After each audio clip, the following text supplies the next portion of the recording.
All right, if you have watched this channel at all, you know that I am not afraid to take one for the team and eat if needed. So today we are going to be diving into some chicken sandwiches for y'all.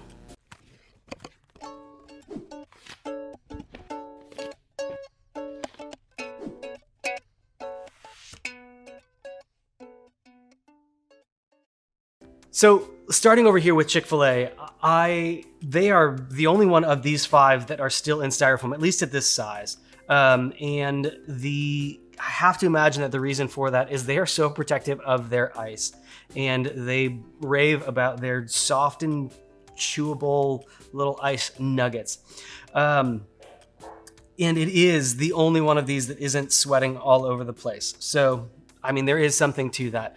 The rest of these have moved into a paper, and that there's actually been some work that's been done recently, and still an ongoing competition, really, in a way, to design a better paper cup where brands, because right now they're plastic coated in order for them to be like sealed, and so in order for these things to be recycled, we've got to get rid of the plastic coating and come up with some other way.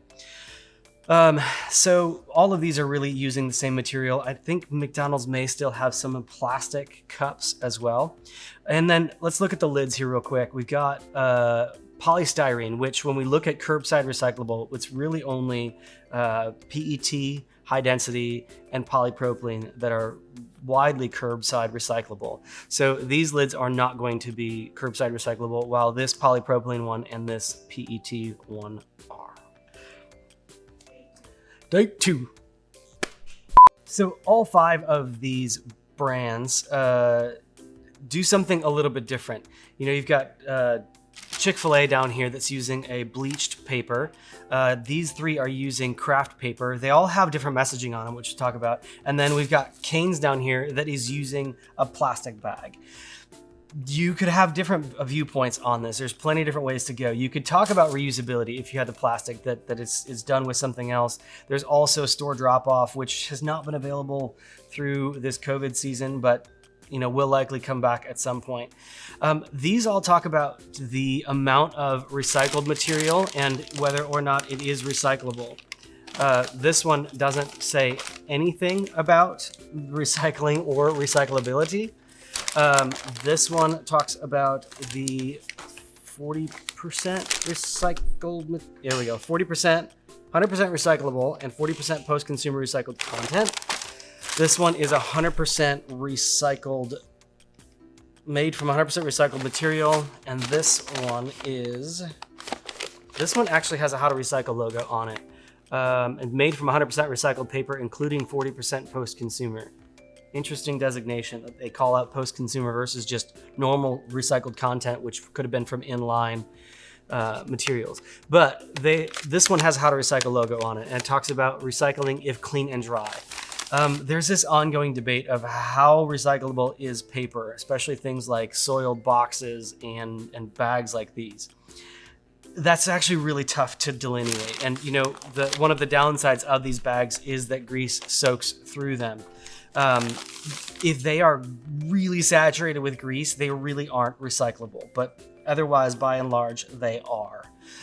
All right, this is all that's making me hungry right here. Let's dig in. All right, let's take a look at the sandwiches themselves and the fries.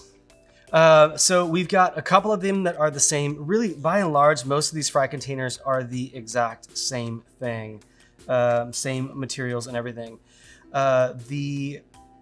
This again down here, this Raising Cane's, this one is actually the most unique of these. It's 100% styrofoam for the main container.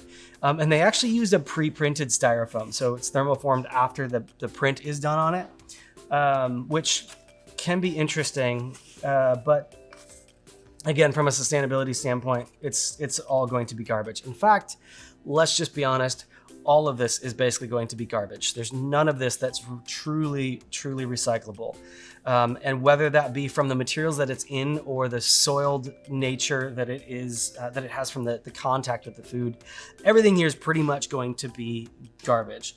But down here, you've got, you know, just your typical kind of wax-based paper wrap here. It is soggy. We've got McDonald's has this little box that is poly-coated in order to prevent that, but you know, again, that destroys its recyclability. Okay, I may have lied. I can't tell if this is poly-coated or just has some type of like an aqueous coating on it. I was expecting it to be heat sealed, and I can't tell if it's heat sealed or glued. But Chick-fil-A basically uses the same thing. It's a micro flute corrugate box to do theirs as well. And again, it looks like a poly coating, but I'm not 100% sure. And then you've got guys like Wendy's that are using a foil coated, which there's nothing that you can do about that. It does retain heat well. It retains, you know, all of the greases and everything else like that with it, if they're not leaching through. And then we've got this one is another, yeah, it's basically another waxed paper coating. You know, we're not digging too deep here into the brand, into the branding.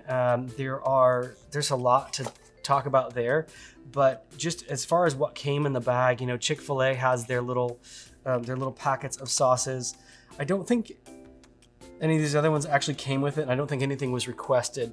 So not that it really matters to you, you could care less, but if you wanted to know here at the studio, the overwhelming vote of these was Chick-fil-A. However, the instruction set was we didn't get all the right sandwiches, and we are missing Popeyes, which would have come out as the overwhelming winner. So we had a couple of votes for Raising Cane's, maybe one vote for Wendy's, I think.